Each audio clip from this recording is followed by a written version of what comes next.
I'm the Book Baron. Welcome in, everybody. It's still dreary out, so I'm really up close next to my window in a different spot in my living room. I know the background looks like crap. I know that money tree is still there, but in fairness, it hasn't been that long since I filmed that other video. Cut me some slack. What are we talking about today, though? We're talking about everything that I DNF'd last year. I don't really have a great way of tracking DNFs. I don't do it consistently. Sometimes I put it back in my want to read list. Sometimes I put it on a DNF shelf. Sometimes I forget to mark it at all and we'll just mark it as read.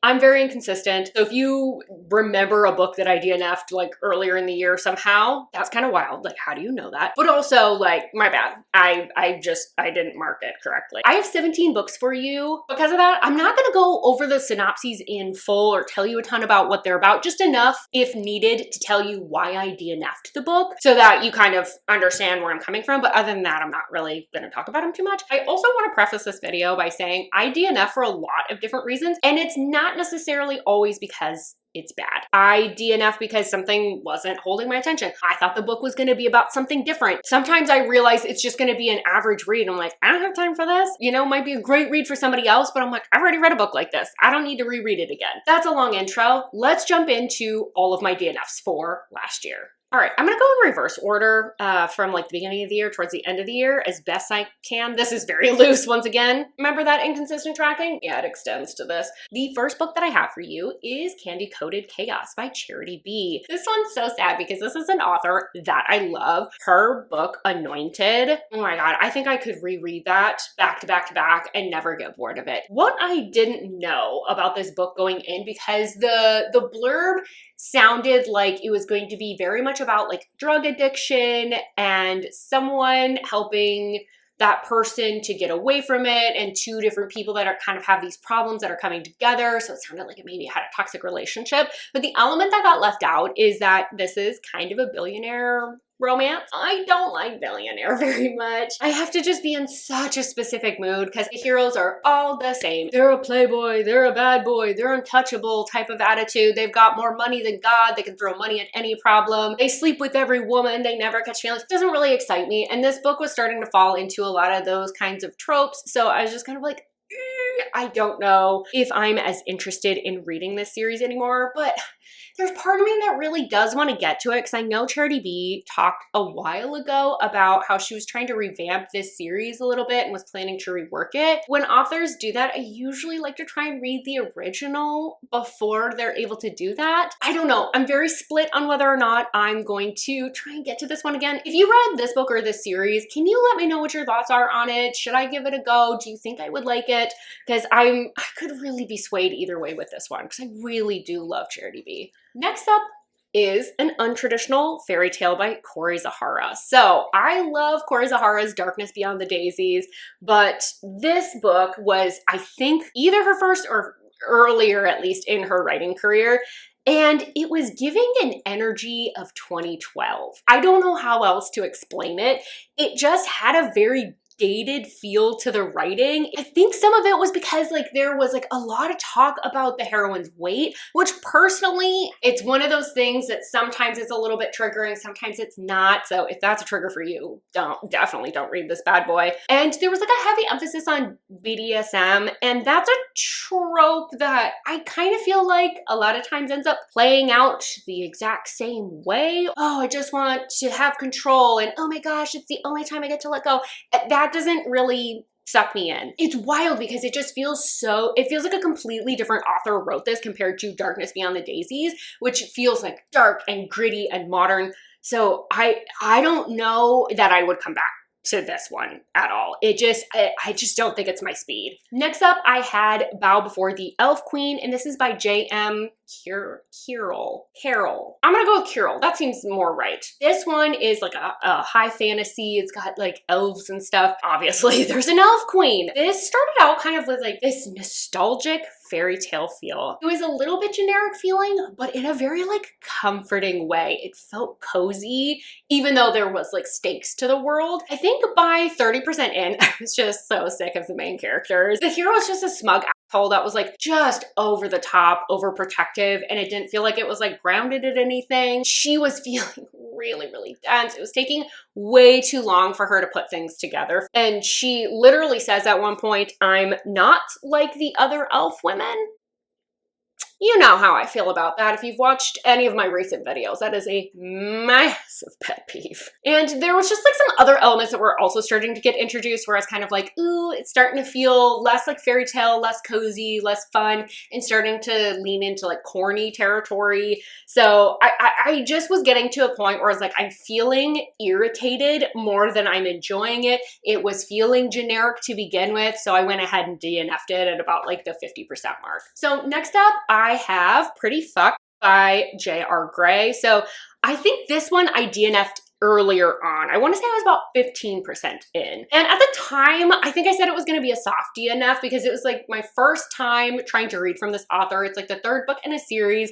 And I had kind of read mixed things about whether you could jump in at this book or if you had to read all the other books in the series, but I was gonna go to a signing. There was a special edition available that looked really cool. So I was like, I kind of just want to read this book so I know whether or not I want to pre-order that special edition. I would strongly advise you to read the rest of the interconnected books. I think there must be some building tension between these two that happens in those earlier books because we hit the ground running at the very beginning of this. And I feel like I just missed too much of the tension and buildup for me to care about them getting together and back and forth moments and this hookup moment, which I think was supposed to be the pinnacle of tension. I don't know. Like I said, I'm just assuming you get more of their story in other books and that there's a better build if you read those. So at this point, I do think that this is going to be an official DNF. I don't think I'm going to come back to this because I just don't really have a ton of interest in the series. Next up, I have for you The Waterfall Effect by K.K. Allen. So this one, I think I DNF'd around 40% mark, 50% mark. I got a decent way in. So this one I struggled with a lot because it's not that anything's like too terribly wrong with this book. I can see so many people reading this, connecting with the characters, but for me, there was just a lot of really heavy topics that I felt like were just like sort of dumped out there as like a way to include some trauma, some mental health themes.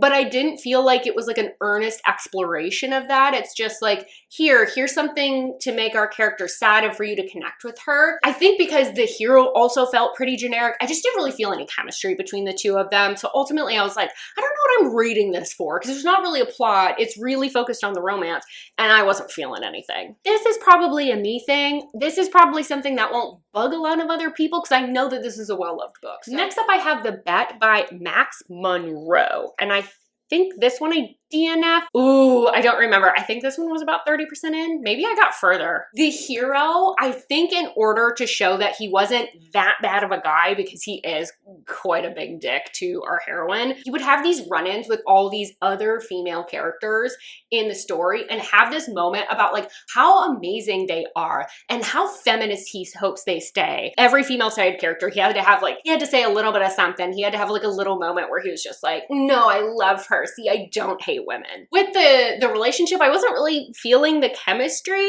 It was just them talking a lot about how drawn they are to each other. I didn't really see anything else that really would give them any sort of chemistry or connection. And then they would just like hook up and the hero would sneak out. And we were doing this over and over again. And then to top it off, there was like this banter that was so vanilla. It was not funny. It was not good. The reason I knew things were jokes, it was literally because the hero would explain why the joke was funny. You know how that always makes jokes funnier? That's not how jokes work. It felt very vanilla. It felt tropey. I didn't like the hero. I didn't stick around. Next up, we have Managed by Kristen Callahan, and this is a book that I got about 50% into before DNFing. I enjoyed the beginning just fine. I thought the setup was fine. They kind of like meet on this plane. They have a little bit of spunky banter, a little bit funny, a little bit sexy. The heroine just doesn't give a single crap about her ego. She has no problem making fun of herself. But it was like once they landed and they're working together, that tension, whatever magic was on that plane just went and I just found myself rolling my eyes. Hero is this buttoned up suit wearing guy but you know, he's also an underground fighter to get out his rage. Hiro's internal dialogue about half the time was just about how his little Willie was responding to the physical appearance of the heroine, which is another pet peeve of mine. Want there to be more than just physical attraction when we're talking about a connection between the hero and heroine. And we saw it on the plane. That's the thing that's so irritating. They clearly had some chemistry on that plane. Where did it go? When I was at the 50% mark, I was like, this is just feeling vanilla. I just don't even care if these two end up together. Like, I just don't care. And I was like, you know what? I think this is where I just need to say, like, enough is enough. It's not that there was anything horrifically bad. I know plenty of people love this book. I see it in recommended videos. So I think it's just one of those that was like, it wasn't landing and I just had to nope out. Next up, I have Don't Leave Me by Eden Emery. And this one I did not get as far into. I think I got about 15% into this book before I DNF'd it. I think this book suffered from one, me not knowing much about what I was getting into, and two, I had just read an Elle Mitchell. So I had just read a very gut-wrenching, heartfelt book. But there are a couple things in this that I was kind of like, I don't know that I would like them regardless of timing, so I'm a little bit split on whether I would come back to this one. The tone of it had like sort of a billionaire romance feel. One of the heroines has like a little bit of that, like, I love to live my life in the fast lane, like kind of playgirl type of attitude.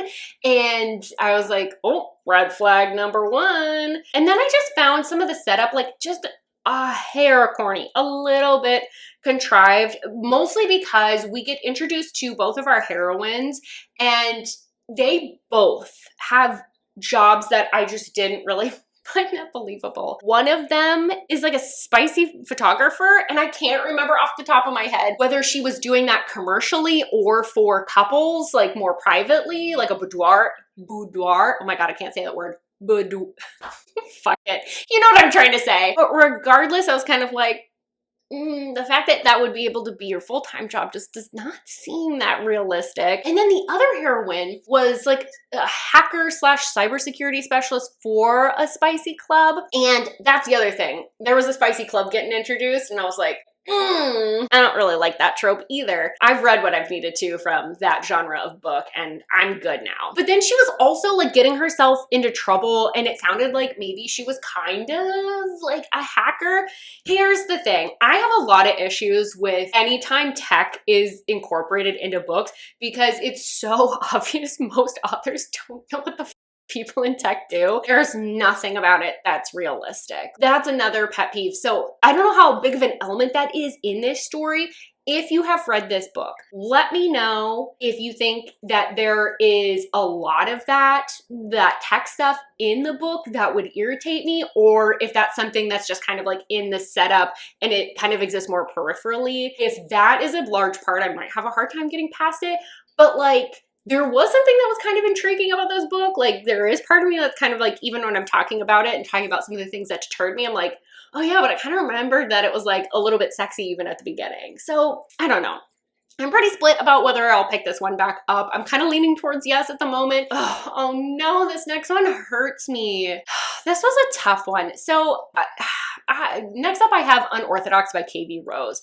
So this one I DNF'd I think around the 50% mark and I waffled back and forth for a long time about whether or not I should just push through. Something about this book I think started kind of like towing the line for me in terms of like my line with dark romance. I think it was riding it pretty hard. This one was such a frustrating read because at times I was totally sucked in, I was totally captivated, but I often found myself pretty frustrated with the characters because they would reflect and think back on things that were like almost like a flashback and have these really long trains of thought to the point that the tension of the current scene was completely broken. And a lot of times I would kind of find myself skipping ahead to figure out what happened there and then going back and looking at the flashback. Something about that pacing felt really goofy and was was not keeping me engaged. I also felt like I really struggled to understand the characters' motivations or reasons for like acting out the way they did, what would cause them to be angry versus would intrigue them. I think as a result, just never really felt like I knew the characters that well. And so a lot of times they would have a reaction and I'm like, wait, what happened? What happened? What happened? I don't know what's going on anymore. There was times that like we were trying to set up these like psychological manipulative, but it didn't really feel that way. It felt more like the hero just had a bunch of whims and he just like kind of rode those. I don't know. I just think there's something with the characters that needed to be like massaged a little bit. I just was like struggling so hard to try and like make this book work. So it's like, it's so close to what I like and yet it wasn't getting there. Final straw for me was that there was a character death and it just made me mad. And I was like, I just don't need to put myself through this anymore. I shouldn't be struggling this hard to love a book. And I love other stuff from KV Rose. Ecstasy is a book I think about constantly. It sucks that this one just didn't work. Next up, I have another one, unfortunately, from J.R. Gray called Unscripted. So this one I DNF'd about 20% in. I think what I struggled with from this one is that I felt like there was a difference between how the characters perceived themselves versus what was actually happening on the page. Like their perceptions of themselves was very disconnected from what else I was reading. Characters tell you one thing and then act in another way. So like the showing and the telling like don't line up. And I think that might have been what was happening here.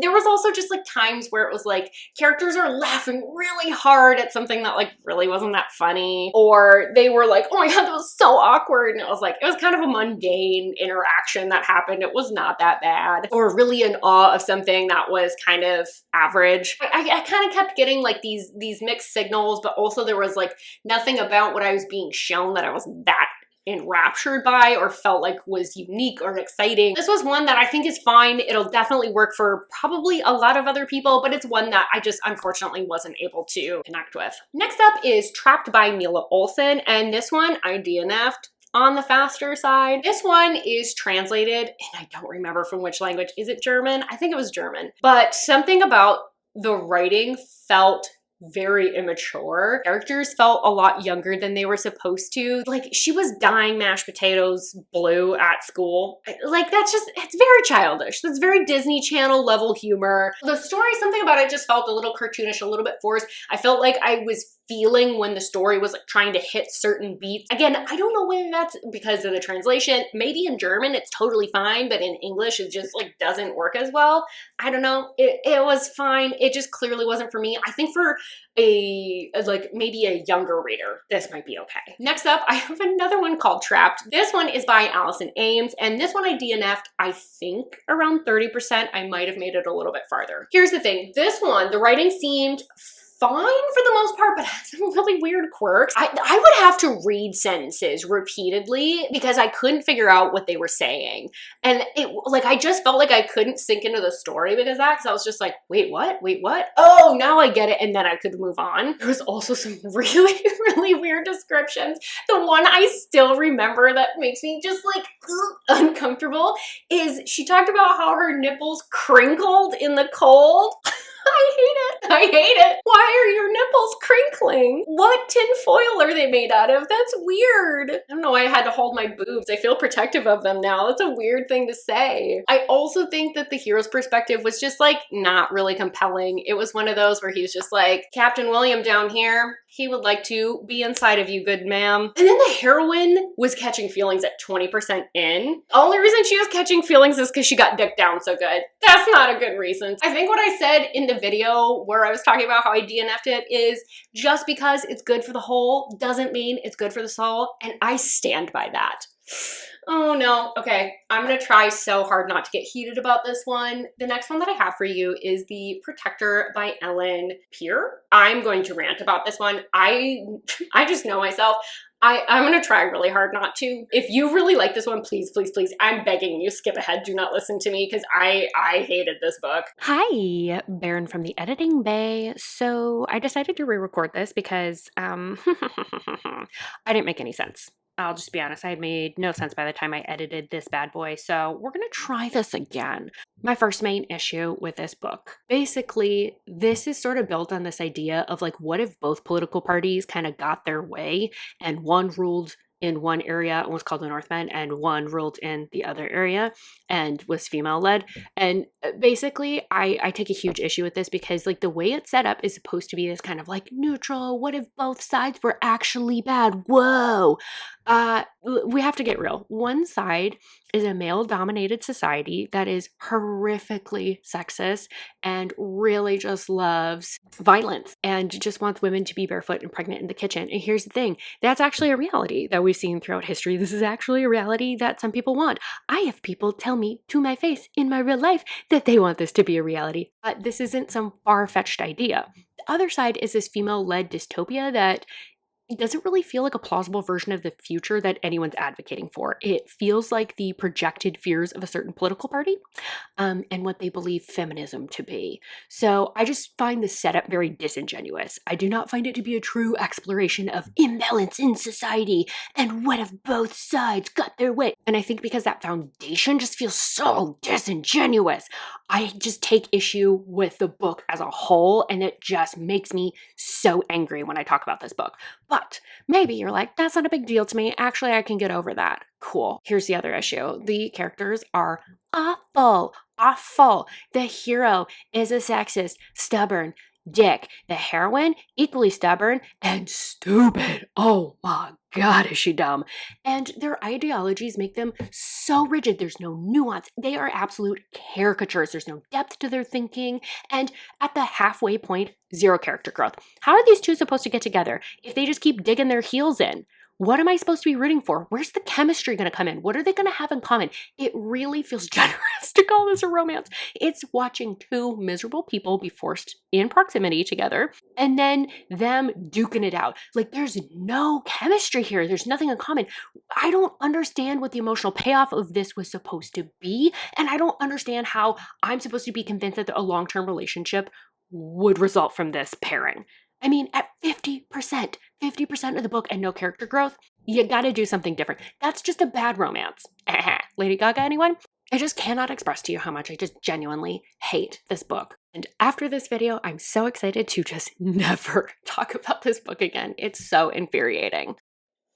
Next up, this is a nice little softie, Wild Love by Elsie Silver. So I genuinely have no idea where I left off on this one. I just stopped reading it one day and I just never picked it up. In fact, it's still sitting on my nightstand with the bookmark in. I can't remember if I was going through a slump at that point or maybe I was having mental health issues when I was reading this. I can't remember. Honestly, it doesn't really matter. Regardless, I just did not feel compelled to really pick this book up. The setup just feels kind of contrived. The hero becomes a single dad. So he ended up donating his spunk when he was in college in order to get some money, and that ended up resulting in children. Obviously, that's the pipeline there. Yeah, that is a pipeline. She ends up finding him because she needs help, and he ends up getting custody of her, at least temporarily. He puts up no resistance. He doesn't double check. He is a man of vast wealth.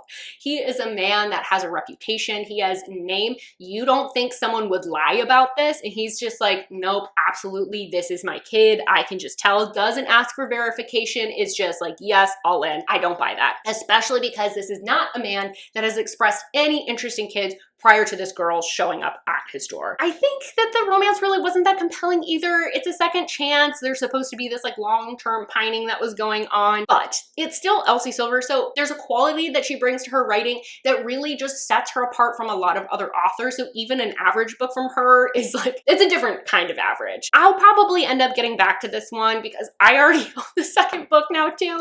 And I do really want to read that one. And I want to try and read this series in order. All right, next up, we're getting to the ones that I had in December. So the first one was Bad Guy by Celia Aaron. So I ended up DNFing this one about 25% in. It just wasn't what I was expecting. The blurb was extremely vague. I knew that it was going to be Capture Captive. It's kind of got a billionaire feel once again. So that's a tough one for me. And I felt like I was reading more billionaire than Capture Captive because the Capture Captive parts didn't feel as intense or gritty. It just felt a little bit, not softer, but I don't remember how I described it in my wrap up, but it just felt a lot tamer than I think a lot of the other Capture Captives I like to read typically. I'll come back to this one when I'm in the mood, but it's not one that I'm necessarily like rushing to get back to. Again, I have to be in a very specific mood for Billionaire. We'll just see when I get back to this one. Oh, actually, this one's not from December. I have these out of order. I think this is from in the fall sometime, but Twisted Night by Kay Bromberg. I DNF'd this about 30% 30% in. This is a fine book. There's not really anything terribly wrong with this. It felt cliche. It felt very typical. I didn't feel like there was anything fresh. It was extremely, extremely tropey. Rich people only care about their appearance and status. Men are sexist and don't appreciate her contributions at work.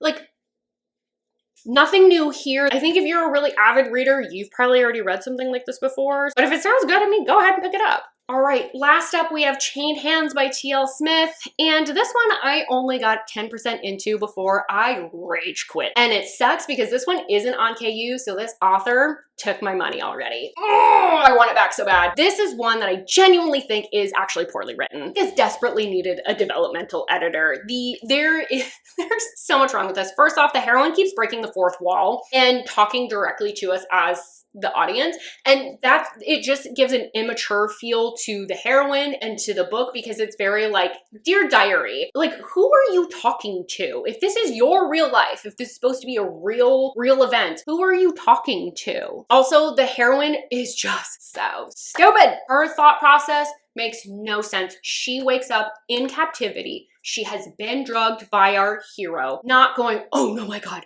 how do I get out of this? She's scared, but her first thought is like, oh, excuse me, I should leave. Like, just ask to leave. What? You don't know anything about him? Like, excuse me, I need to leave? Not a reasonable reaction. And she goes through this really weird line of thought because we've had no introduction. We barreled through the beginning. We don't know who the heroine is. So then she's trying to introduce that like while she's waking up in captivity. So instead of having this moment of tension of like, oh my God, I need to figure out what's going on. How am I gonna get away?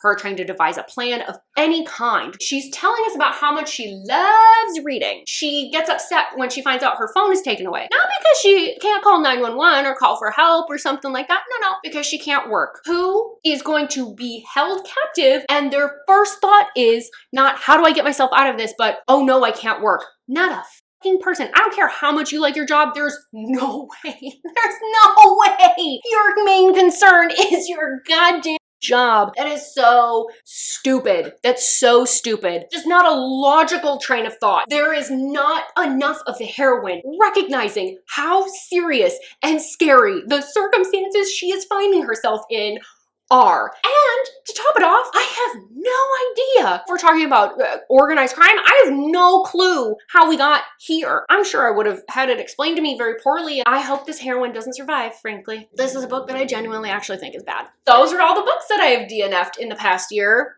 Hopefully. I would love to know what books you DNF'd. Why do you DNF books? Let me know kind of like what your thought process is. Do you have kind of like parameters around DNFing? If you've read any of these books, would love to hear your thoughts. And with all of that, thank you so much for being here. Don't forget to like this video if you did end up liking it. And don't forget to subscribe if you would like to see more content from me. I really, really hope that I see you in my next video. Bye-bye.